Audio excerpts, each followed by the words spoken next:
This podcast is proud to be part of the TalkSport Fan Network. TalkSport. Powered by fans. Right, so hi and welcome to the fourth now away end discussion point. This evening I am being joined by Paddy from Roker Reports. So thank you very much, first of all, for joining us to go through the discussions of the upcoming game and of areas of past. Paddy, tell us a little bit about yourselves and what you get up to. We're Roker Report. I've been involved for about 6 years now. It's been going for a few years longer than that. We do a bit of everything, really. We have a whole host of writers. We cover the women's team as well. Obviously, they're having a good season this year in the in their division, and the under-21s are doing quite well as well. So obviously that's up and coming as well, and we've got lots of coverage on that. But yeah, I mean, we have the podcasts, we have, we do player ratings and all sorts, really. It's a full package, especially on a match day. And it's really good to be involved with, and it gives a chance to chat to, like yourselves, chat to other fan groups, really, and just know that there's plenty of other groups out there who just have a passion for doing this sort of stuff. So it's we're going strong. It's really, really good to be part of. Excellent. And get a chance to write about all sorts, really, to do with Sunderland and current affairs and all that. What's going on with the club?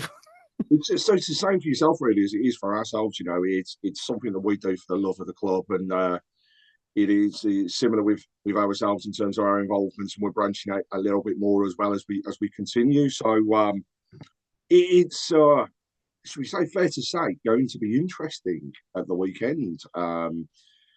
Obviously, Birmingham, last time we played Sunderland, we're actually playing against our current manager. So this one's going to be interesting discussions and areas that we'll cover off. But as always, we'll talk a little bit about past as well, and some of the games that we have had. So, I mean, first of all, Sunderland are flying, doing well, just on the edge of the playoffs. From your perspective, how do you feel the season's gone so far, and did you expect to be where you are? To be honest, it's been a really weird season. We started off really well. I think we won 6 of our first 10 games, and it felt like kind of the progress we'd built from last season. It felt like we were really building on that. And then we've kind of gone through this routine throughout the season where, if you look at the games we've lost, the amount of times where we've lost back-to-back games and then go back, back into a rhythm again, I think we've done it 4 or 5 times. So it's, it's a bit of it's a bit of an old statement to say we're having a bit of an inconsistent season, but that is the case. And I do think, though, it's testament to what we are trying to build, is the fact that we're only a point off the playoffs, and we're one of what feels like about 9 teams who will probably fancy the chance to get those last 2 places, because as everyone's sort of saying, and perhaps rightly so, that the top 4, I think, is pretty much sewn up. There's still lots of games to play, but you can kind of think it's going to be some sort of order of that current top 4. Then obviously, that leaves so many teams battling out for 5th and 6th. But no, it's been a weird season, because we've had plenty of good runs. We've built up a little bit of momentum, and then we've gone into a game where you think we should be able to add to this, and we've just not turned up. And I mean, last night's game was a prime example. I mean, we went to Huddersfield, and they were in a improving form. But I was thinking, even a point, really, a point would have probably got us back into the playoffs. But we just, it was one of these games where so many players probably had one of the worst games of the season. So it's kind of it's clicked in a bad way, really. But no, I mean, it's the story of the season, really. We're just too inconsistent, and I think, given the fact that how tight sort of, well, you can really say from 5th or 6th down to about 14th at the minute, Yeah, it's so close. Oh, it's ridiculous. I mean, even a point last night, I think we would have moved up 3 places because of results elsewhere. And we're still in with the mix. You know what I mean? Some fans kind of think that there's no hope of us getting top six, and some weeks it feels like that because some weeks we just don't turn up. But then other weeks we kind of try and we like the last couple of home games. I mean, we played Plymouth and Stoke, and in all fairness, Stoke were terrible, but Plymouth gave us a good go. And we scored 3 goals in each and got the maximum points. But it's hard to call because it's really a case of it depends if you're glass half full or not. If you are, then you think we're a point off the playoffs. We've got 14 games left to play. Who knows what can happen? Exactly. Why not? And I think the league itself this year has been ridiculous. It's any incredible. team can beat each other, and it's similar in terms of form for Birmingham. We've been on this run where up until the other night we've had something like 70 odd shots. In fact, until the point that we scored on Tuesday evening, we've got a count going, and it was 72 attempts on goal, and we finally scored. But prior to that, when we was under the Rooney regime, we couldn't score for love nor money, and obviously couldn't even get results. So under Tony Mowbray now, it's beginning to turn, and it's going to be a long season. But I'm hoping we'll be okay. But similar with ourselves, we went to Sheffield Wednesday last Friday, absolutely dominated the game, and just couldn't put the ball in the net, and ended up losing 2-0. So we're, in terms of consistency, we're very, very similar to yourselves. I mean, the record actually going into this game is exactly the same as what it was when I was talking to the team about Blackburn on Tuesday, and that's we're going in past 5 games where Sunderland have won 3 of those, Birmingham 1, and we've drew 1. In fact, the last time we played each other was back in 2022 at St Andrews, where Sunderland actually won 2-1. So it's going to be, for me, another close game. I think the return of Job to St Andrews, the fact that Mowbray's up against his old team. Unfortunately, and I know Pritchard is probably a swear word to some of you guys at the moment, but he does appear to be injured, so I don't think he'll be playing on Saturday. But I'm really looking forward to it because I think we're in a good space now, and it's it's prime for a good game. So obviously this season you've beaten us 4-2 up at your place. That was tell a lie, 3-1 I think it was, wasn't it? 3-1, yeah. It's looking at that was a game where we looked in it at one moment and then just went to pot the next. It was written on the cards, I think, in that game for Job to score, and he put away a great goal. And I tell you, I wish him every luck in the world, because him and his brother have done absolute wonders for Birmingham, and his family have been superb. Come Saturday, though, I wanted to have the worst game of his career. So, so we've also got a bit of a mixed past, and I know we were talking and saying around players, and I really, when I looked into it, couldn't get over some of the players that have actually crossed paths into both teams, and I've got a few just to name, because the list is so long. But it's also mixed in terms of the eras. So, I think of the likes of Kevin Phillips, Sebastian Larsson, obviously Job, Pritchard, this season. Or then we've also had players like Dion Sanderson, Craig Gardner, and Darren Carter that have represented both clubs. And then going back over quite a few years, but our good old crazy gang, as we like to call them, in Tony Coate and Mick Hartford and Howard Gale, all representing both clubs. I mean, what's your recollection of both of those types of eras, and the players that you recall across both of them? I suppose Kevin Phillips is the one that really probably stands out the most.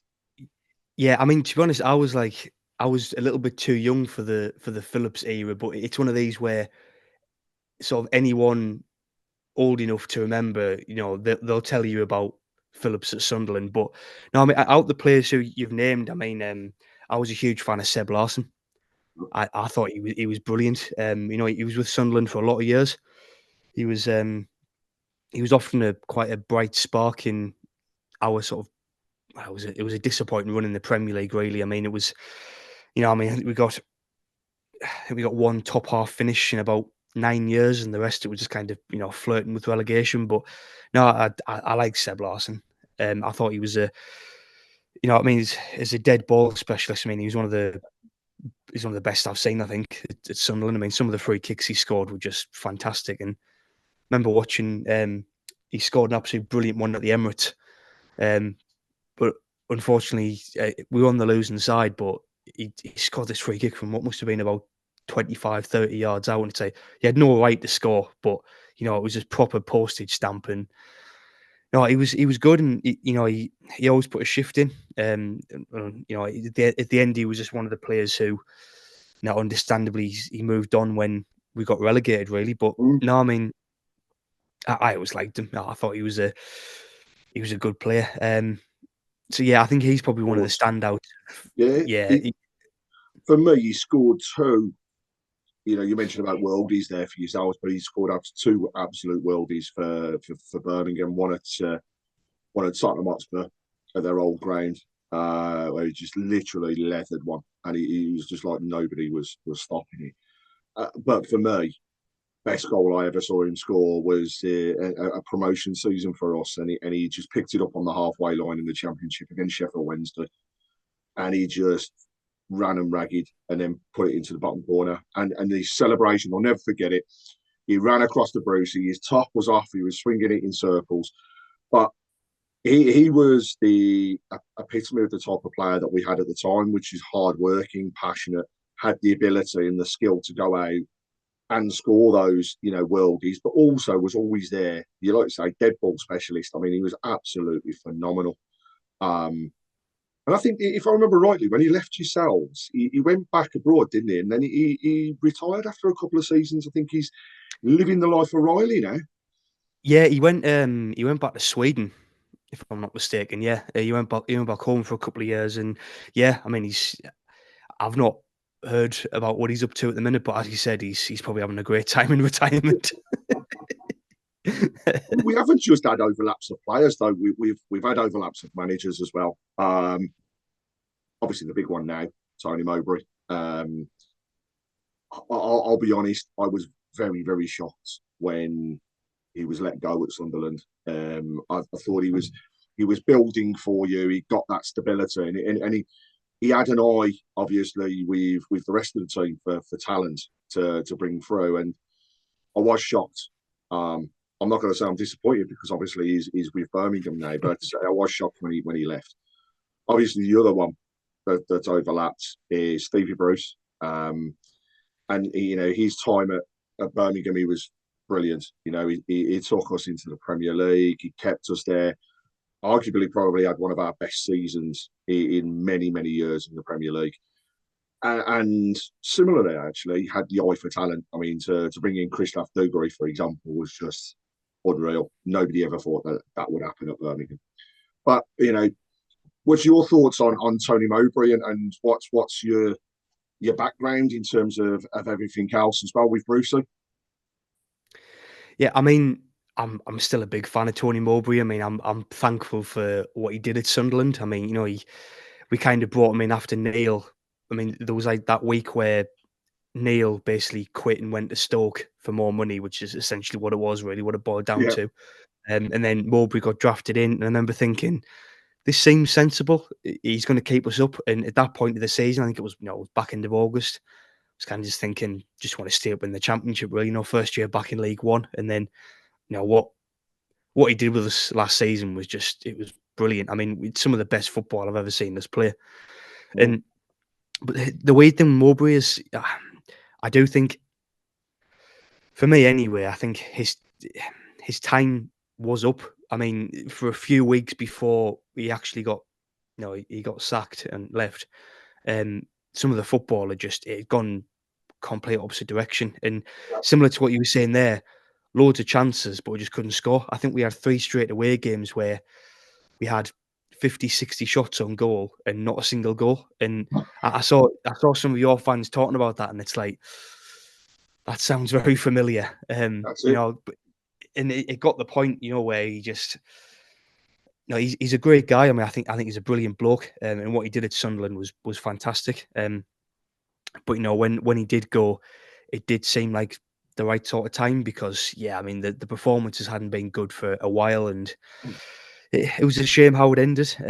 I think realistically, the board had a plan to move him on in the summer. Yeah, And I remember it got leaked, and we were linked with a manager from abroad, and then you know he just got us. You know, we just finished sixth now, first season back. So yeah. obviously, there was understandably a lot of, you know, how can you do that? He's just, you know, he's got his top six. So it's strange because, you know, a lot of fans at Sunderland, we kind of think that he was sort of a victim of his own success. Yeah. If he'd got us mid table, we'd moved him on and we could say, thanks so much, Tony. You know, you've done a brilliant job.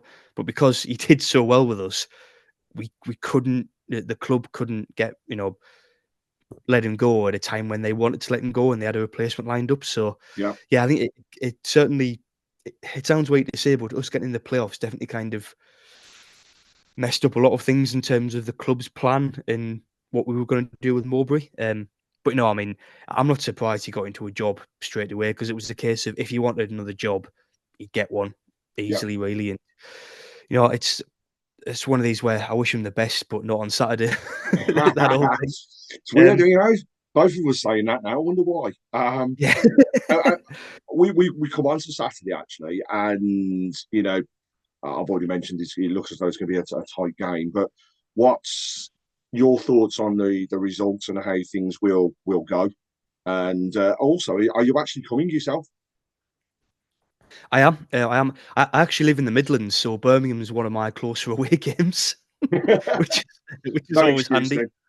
Yeah, it's nice and easy. But no, I mean, what worries me is our away record Hmm.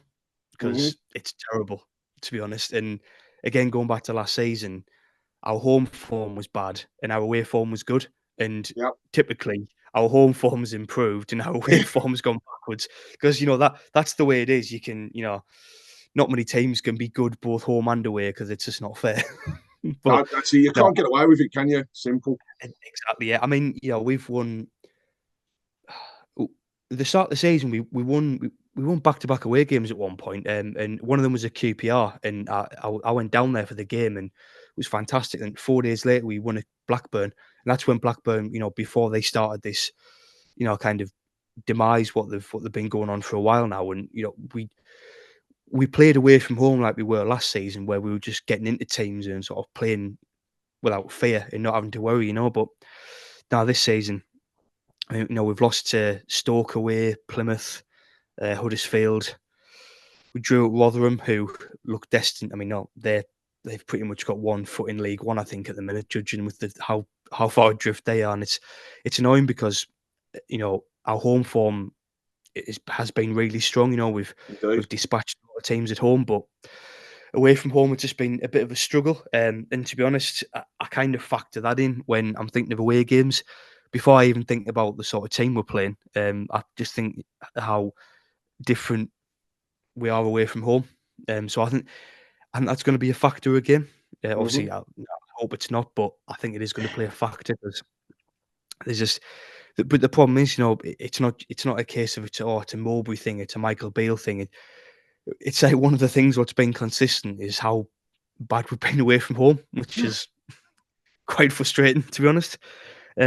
So yeah, I think that will factor into it. And I think I was sort of, you know, I was hoping that your lot wouldn't get a win going into it and we get a result. And typically the opposite's happened. You've got a win and we're going into off the back of a disappointing result in a disappointing performance. But no, I mean, you know, I've been to St Andrews to watch Sunderland before, and it's, you know, it's always a good atmosphere. It's always it's definitely one of these grounds where it's you know, one of the old style grounds where you don't have too many of them left in especially not at, you know, at this level of football. Very similar to Well, QPR. It's well, sort it of is gone at where this there's weekend as well. It's going to be, you know, I think for our available seats that are up for sale and stuff, we are very close. And in fact, it wouldn't surprise me one little bit if it's not a sellout. You know, we've got the new owners. The new owners actually challenged us in terms of what they wanted to do, and one of the things that they said was that they wanted to see a full stadium. So that's what should happen come Saturday, and it'll be good. You know, the atmosphere always makes it for both sets, and both sets of fans are great as well. That's the thing I like. You like ourselves. You show the passion not only for the game but for your club, and it's not a lot of animosity between us either. So it's always good banter, and I'm looking forward to it. So kind of it's the toughy question. I can pretty much guess what you're going to say, but give us your prediction for the score on Saturday. Well, we'll not keep a clean sheet because, again, that's something, especially away from home, what has just passed us by this season. I mean, I'd like to think we can bounce back. I'd like to think that there's a lot of discussion about last night's performance that's taking place between Beale and the players. Yeah, we've had a couple of full days to kind of right the wrongs. So yeah, I always like to think I'm a bit of an optimistic fan, so it'll be tough. But I'm going to go for a repeat of last season. I'll go 2-1 Sunderland. I think, and I hope it's a repeat of the quality of last year's game because again, I went on that Friday night and everything about it, just the atmosphere and the intensity of the game was brilliant. So hopefully, they always more the are same. good. I think myself.